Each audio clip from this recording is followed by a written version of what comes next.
আলহামদুলিল্লাহ রাব্বিল আলামিন। আলহামদুলিল্লাহি রাব্বিল আলামিন। আল্লাহুম্মা সাল্লি আলা মুহাম্মাদ ওয়া আলা আলি মুহাম্মাদ কামা সাল্লাইতা আলা ইব্রাহিম ওয়া আলা আলি ইব্রাহিম ইন্নাকা হামিদুম মাজিদ। আল্লাহুম্মা বারিক আলা মুহাম্মাদ ওয়া আলা আলি মুহাম্মাদ কামা বারাকতা আলা ইব্রাহিম ওয়া আলা আলি ইব্রাহিম ইন্নাকা হামিদুম মাজিদ। আজকে কয়েকটা কথা বলবো, ভেরি ইম্পর্ট্যান্ট কথা ছাড়া তো কিছু বলতেছি না আমি। যাই হোক, প্রথমে এই বইটা দেখাই। এই বইটা আমার মনে হয় প্রত্যেক মুসলমান যারা জান্নাতে যেতে চায় তাদের পড়া উচিত। ঈমান শিক্ষা, গুরুত্ব, তাৎপর্য ও ঈমান ভঙ্গের কারণসমূহ। বইয়ের লেখকের নাম হচ্ছে ইমাম বাইহাকি রহিমাহুল্লাহ। সংকলন করছে হাবিবুর রহমান সাইফি। প্রকাশনার নাম নির্ণয় প্রকাশনা। যাই হোক, বইয়ের কিছু বিষয় আছে, যেমন এখানে ঈমান বলতে কি বোঝায়, হ্যাঁ, এটা বলা আছে। প্লাস কোন কোন বিষয়গুলো থাকলে ঈমান থাকবে আর কোন কোন বিষয়গুলো না থাকলে ঈমান থাকবে না, সেগুলো আর কি বলা আছে এখানে। সূচিপত্র যদি আমি পড়ি, ঈমানের গুরুত্ব, ইসলাম ও ঈমানের পার্থক্য, মানুষের সর্বপ্রথম দায়িত্ব, তারপর আল্লাহর প্রতি ঈমান, ফেরেশতাদের উপর বিশ্বাস, আখিরাতের উপর বিশ্বাস, রাসূলগণের উপর বিশ্বাস, আসমানি কিতাবের উপর বিশ্বাস, তাকদীরের উপর বিশ্বাস। তারপরে হচ্ছে ঈমান ভঙ্গের 10টি কারণ। ঈমান ভঙ্গের 10টি কারণ দিয়ে বই শেষ হয়েছে।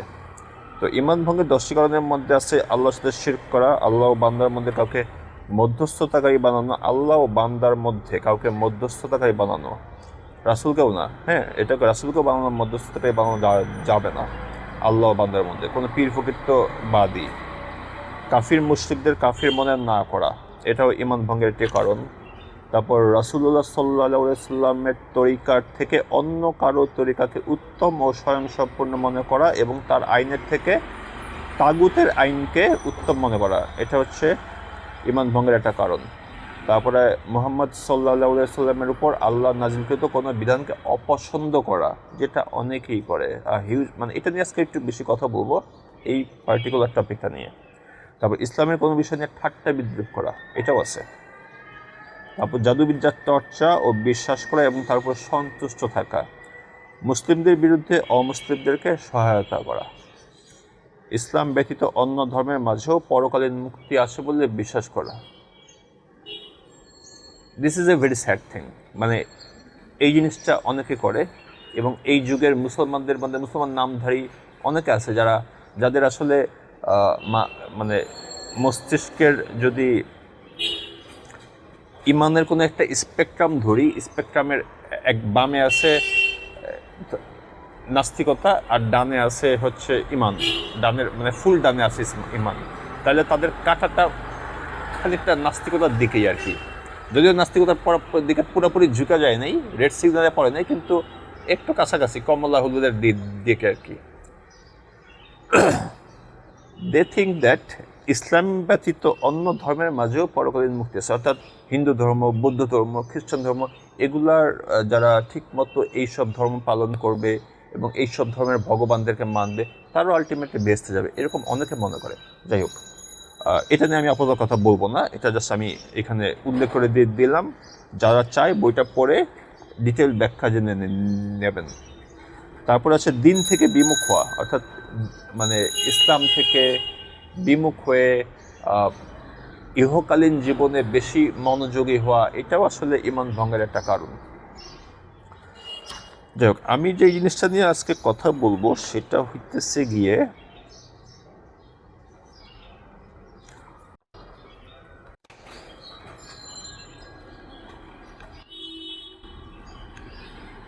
আমরা অনেকে অনেক রকম গুনায় নিমজ্জিত আছি। বেসিক্যালি আমরা তো আর নবী রাসূল না, আমাদের পক্ষে একদম পিওর হার্ট হওয়া কিংবা কোনো গুনাহ থাকবে না, এটা আমাদের পক্ষে খুব ডিফিকাল্ট। সম্ভব না বলাই যায়, যদিও সম্ভব না বলাটা আসলে হয়তো বা ঠিক না, তারপরও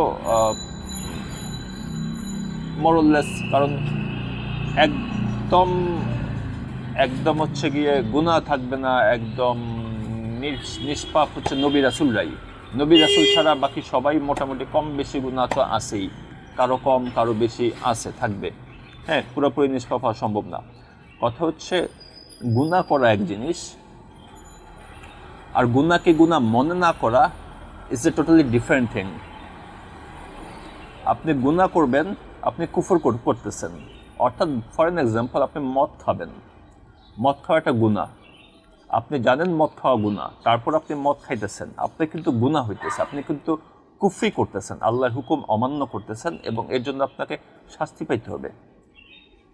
কিন্তু যখন আপনি মনে করবেন যে মদ খাওয়া গুনাহ না, আল্লাহ রাব্বুল আলামিন কোরআনে যে নির্দেশটা দিচ্ছেন যে মদ মানে মাদক নিষিদ্ধ, এই নিষেধটা ভুল, কিংবা এই নিষেধটা অযৌক্তিক, কিংবা এই নিষেধটা এই জামানার সাথে যায় না, কিংবা এই নিষেধটা আপনার পরিপ্রেক্ষিতে যায় না, যখন আপনি এইরকম চিন্তা ভাবনা করবেন, তখন আপনি বেসিক্যালি কুফরি করতেছেন, আপনি শিরক করতেছেন, আপনি আল্লাহকে অমান্য করতেছেন, আপনি কোরআনকে অমান্য করতেছেন, আপনি আল্লাহ একটা হুকুম দিছে সেটাকে আপনি নাজায়েজ মনে করতেছেন, সেটাকে আপনি অযৌক্তিক মনে করতেছেন, সেটাকে আপনি আপনার পার্টিকুলার ক্ষেত্রে অ্যাপ্লিকেবল না মনে করতেছেন। যখন আপনি এইরকম চিন্তা ভাবনা করবেন, তখন আপনি বেসিক্যালি আর মুসলমান থাকবেন, আপনি সরাসরি কাফের হয়ে যাবেন, স্ট্রেট ফরওয়ার্ড আপনি কাফের হয়ে যাবেন। আপনি ধরেন আমি মদ খাইলাম, আমি জানি মদ খাওয়া গুনাহ, আমি হয়তো মদের সাথে এমনভাবে মদে অভ্যস্ত হয়ে গেছি যে মদ ছাড়া আমার পক্ষে ডিফিকাল্ট হচ্ছে, কিন্তু আমি জানতেছি যে মদ খাওয়া গুনাহ, আমি আল্লাহর কাছে হয়তো মাফ চাচ্ছি কিংবা মাফ চাচ্ছি না, আমার মনে মনে আমি জানি যে এটা আমি গুনাহ করতেছি, আমি হচ্ছে শাস্তিযোগ্য অপরাধ করতেছি এবং আমি শাস্তি পাবোই জন্য। হয়তো বা আল্লাহ যদি মাফ না করেন, আল্লাহ মাফ করে দিতে পারেন, কিন্তু যদি আল্লাহ রাব্বুল আলামিন মাফ না করেন, তাহলে আমি হয়তো কবরের জীবনে শাস্তি পাবো, এই জীবনে শাস্তি পাবো, তারপর জাহান্নামে শাস্তি পাবো, তারপর একটা সময় শাস্তি পাইয়া ওই হিসাব ক্লোজ করে আমি এক সময় জান্নাতে চলে যাব, কারণ আমি মুসলমান ছিলাম।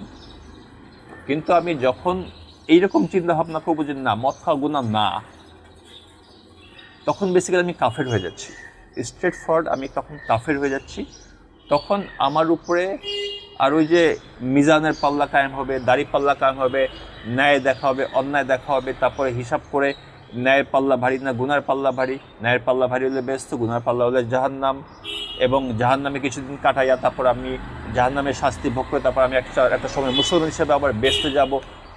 ভাই, আপনি যখন আল্লাহ রাব্বুল আলামিনের কোনো হুকুমকে হুকুম না মনে করতেছেন, কিংবা আল্লাহ রাব্বুল আলামিনের কোনো হুকুমকে অযৌক্তিক মনে করতেছেন, কিংবা আল্লাহ রাব্বুল আলামিনের কোনো হুকুমকে এই জামানার সাথে আর এখন আর অ্যাপ্লিকেবল না এটা মনে করতেছেন, তখন আপনি বেসিক্যালি কাফের হয়ে যাচ্ছেন।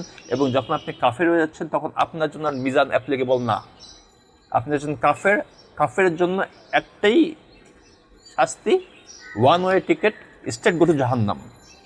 আপনি মরবেন, কবরে পিটান খাবেন, হাসরের ময়দানে পিটান খাবেন, হাসরের ময়দান থেকে কোনো রকম মিজান আপনার জন্য কায়েম করা হবে না, আপনি স্ট্রেট জাহান্নামে যাবেন এবং সেখানে চিরকাল থাকবেন, ফর এভার।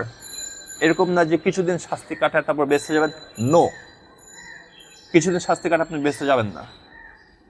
যখন আপনি কাফের হয়ে যাচ্ছেন, যখন আপনি আল্লাহর হুকুমকে হুকুম না মনে করতেছেন, যখন আপনি আল্লাহর হুকুমকে অযৌক্তিক মনে করতেছেন, যখন আপনি আল্লাহ রাব্বুল আলামিনের কোনো হুকুমকে এই জামানায় এই আমলে আর অ্যাপ্লিকেবল না মনে করতেছেন, তখন আপনি কাফের হয়ে যাচ্ছেন। এবং কাফের হয়ে যাওয়া মানে আপনার রাস্তা হচ্ছে straight go to hell, no মিজান, নো দাড়িপাল্লা, নো বিচার, কিচ্ছু না, স্ট্রেট জাহান্নাম, এবং সেখানে আপনি চিরকাল থাকবেন। সো এই জিনিসটার ক্ষেত্রে অবশ্যই আমাদের সবার সতর্ক হওয়া উচিত। আবারও বলি, আমি গুনাহ করতেছি, আমি গুনাহটাকে অ্যাকসেপ্ট করতেছি, না এটা গুনাহ, আমার উপরে শাস্তি প্রযোজ্য, কিন্তু আমি কিন্তু কাফের হচ্ছি না। আমি ব্যভিচার করতেছি, আমি সুদ খাইতেছি, আমি ঘুষ খাইতেছি, আমি চুরি করতেছি, আমি মানুষ খুন করতেছি, যতক্ষণ পর্যন্ত আমি জানবো, আমি বুঝবো, আমার মাথার ভিতরে চিন্তা থাকবে যে আমি গুনাহ করতেছি, আমার উপর শাস্তি প্রযোজ্য, এই কাজটা থেকে আমাকে বের হয়ে আসতে হবে। আল্লাহ রাব্বুল আলামিন আমাকে তৌফিক দান করেন যাতে আমি এই কাজ থেকে বের হয়ে আসি। ততক্ষণ পর্যন্ত আমি আসলে গুনার মধ্যে আছি, কিন্তু আমি কিন্তু কাফের হচ্ছি না। কিন্তু যখন আমি মনে করতেছি যে না, আমি যেটা করতেছি ঠিকই করতেছি, এখানে কোনো ভুল নাই, তখন আমি বেসিক্যালি কাফের হয়ে যাচ্ছি। এবং যখন আমি কাফের হয়ে যাচ্ছি, তখন আমার রাস্তা একটাই, অ্যাগেন আমি বলতেছি, তখন আমার রাস্তা একটাই, সেটা হচ্ছে নো মিজান, নো দাড়ি পাল্লা, নো হিসাব নিকাশ, স্টেট গো টু হেল। এবং সেখানে চিরকাল থাকতে হবে, চিরকাল শাস্তি ভোগ করতে হবে। আমি এটা সুদের ক্ষেত্রে বলতেছি, মদের ক্ষেত্রে বলছি। আজকালকার যুগে অনেক মহিলা মানুষ এবং পুরুষ মানুষও মনে করে পর্দা করা কিংবা মাহারাম নন মাহারাম মেনে চলা এগুলা আর এই জামানায় অ্যাপ্লিকেবল না। আগের জামানায় 1400 বছর আগে অ্যাপ্লিকেবল ছিল, এই জামানায় অ্যাপ্লিকেবল না। কিংবা অনেকে মনে করে এই যে নারীদের উপরে পর্দার বিধান, এটা হচ্ছে নারীদের উপরে জুলুম বিশেষ, নারীদের উপরে এক প্রকার জুলুম এটা। হ্যাঁ, যখন আপনি মনে করবেন এই পর্দা বিধান আপনার নারীদের উপর জুলুম, তখন আপনি আল্লাহ রাব্বুল আলামিনকে জালেম হিসেবে ঘোষণা করতেছেন। এবং যখন আপনি আল্লাহ রাব্বুল আলামিনকে জালেম হিসেবে ঘোষণা করতেছেন কিংবা জালেম হিসেবে মনে করতেছেন, ইউ আর বিং এ কাফের, you are simply being a কাফের। আপনি এরপরে নামাজ পড়েন, হজ করেন, রোজা রাখেন, বাইতুল্লাহর ভিতরে গিয়ে বসে থাকেন, doesn't matter, you are being a কাফের। এই জিনিসগুলো আমরা অনেকে বুঝি না, কিংবা এই জিনিসগুলো আমরা অনেকে চিন্তা করি না। আমরা দুনিয়া নিয়ে পড়ে আছি, দুনিয়া নিয়ে পড়ে থাকি, ইসলাম নিয়ে চিন্তা করার আমাদের টাইম নেই। কিন্তু ইসলামে অনেক কিছু আছে যেগুলো এত স্পর্শকাতর যে একটু এদিক ওইদিক হইলে ইউ আর ফিনিশড। তার মধ্যে একটা হচ্ছে ঈমান, একটা হচ্ছে আকীদা। হ্যাঁ, আপনার ইসলামী বিশ্বাস, ইসলামী চিন্তা চেতনা, এগুলাতে যদি উল্টাপাল্টা হয়, ভুলভাল হয়, আপনি কিন্তু কাফের হয়ে যাচ্ছেন। আপনি গুনাহ করেন, সেটা ডিফারেন্ট থিং। আপনি গুনাহকে গুনাহ মনে করে গুনাহ করতেছেন এবং আপনার ভিতরে একটা অনুশোচনা আছে যে আপনি গুনার মধ্যে আছেন, দ্যাটস এ ডিফারেন্ট থিং। সেটার জন্য আপনার উপর শাস্তি প্রযোজ্য। কিন্তু যখন আপনি গুনাহকে গুনাহ মনে করবেন না, তখন ইউ আর বিং এ কাফের। এই বইটা পড়বেন, এই বইটা পড়লে অনেক কিছু শিখবেন। সবার এই বইটা পড়া উচিত।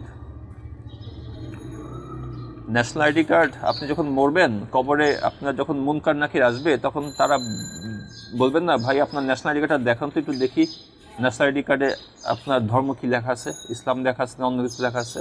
তারা কিন্তু এসব জিজ্ঞেস করবে না, তারা আপনাকে পরীক্ষা করবে কীভাবে? 3টা প্রশ্ন করবে। আপনার রবকে, আপনার ধর্মকে, আপনার রাসূলের সম্পর্কে জিজ্ঞেস করবে। এই 3টা প্রশ্নের উত্তর সেই পারবে যে এই 3টা প্রশ্নের উত্তরের উপরে পৃথিবীতে আমল করবে, এই 3টা প্রশ্নের উত্তরের উপর পৃথিবীতে তার জীবন যাপন করবে, তার পৃথিবীতে তার জীবনকে সাজাবে এই 3টা প্রশ্নের উত্তরের উপরে। যে এই 3টা প্রশ্নের উত্তরকে পাশে রেখা নিজের ইচ্ছা মতো, খেয়াল খুশি মতো জীবনযাপন করবে, সে কিন্তু এই 3টা প্রশ্নের উত্তর দিতে পারবে না। আপনার ন্যাশনাল আইডি কার্ডে কী আছে, আপনার পাসপোর্টে কী আছে, ডাজন্ট ম্যাটার। আপনার আমল হচ্ছে ডাজ ম্যাটার। একটা ইস্যু বললাম। আরেকটা ইস্যু হচ্ছে ইসলামের কোনো বিষয় নিয়ে ঠাট্টা বিদ্রুপ করা। Hell lot of people does that. Even মুসলমান হজ করছে, নামাজ পড়ে, ইসলামের কোনো একটা পার্টিকুলার রুল নিয়ে ঠাট্টা করে যে এটা একটা রুল হইলো, এটা কেমন রুল হইলো। যেমন পর্দা করা নিয়ে অনেকে ঠাট্টা করে, অনেকে হেল লট অফ পিপল ঠাট্টা করে এটাকে নিয়ে। তারপরে আরও অনেক রুল আছে, আসলে আমার এখন রুল মনে পড়ছে না কোন কোন রুল নিয়ে আমার ইসলামকে ঠাট্টা করে। হ্যাঁ, কোরআনকে নিয়ে ঠাট্টা বিদ্রুপ, এটা মুসলমানরাই করে, যারা নামাজ পড়ে তাদের মধ্যে অনেকে করে। ভাই, এগুলো করলে আপনি কাফের হয়ে যাবেন, স্ট্রেট ফরওয়ার্ড কাফের হয়ে যাবেন। আল্লাহ রাব্বুল আলামিনের কোনো বিধান, কোরআনে যেটাকে বলা আছে যে এটা করতে হবে কিংবা এটা করা যাবে না, এটাকে নিয়ে আপনি যদি ঠাট্টা করেন, হাদিসের বিধান যেগুলো সহিহ হাদিস, যেখানে স্পষ্ট করে বলা আছে যে এটা হচ্ছে রুল, এই নিয়মকে নিয়ে যদি আপনি কোনো রকমের ঠাট্টা মশকরা করেন, কোনো রকম বিদ্রুপ করেন, ইউ আর বিং এ কাফের। Again, you are being a kafir and your destiny is straight go to hell and stay there forever, burn there forever.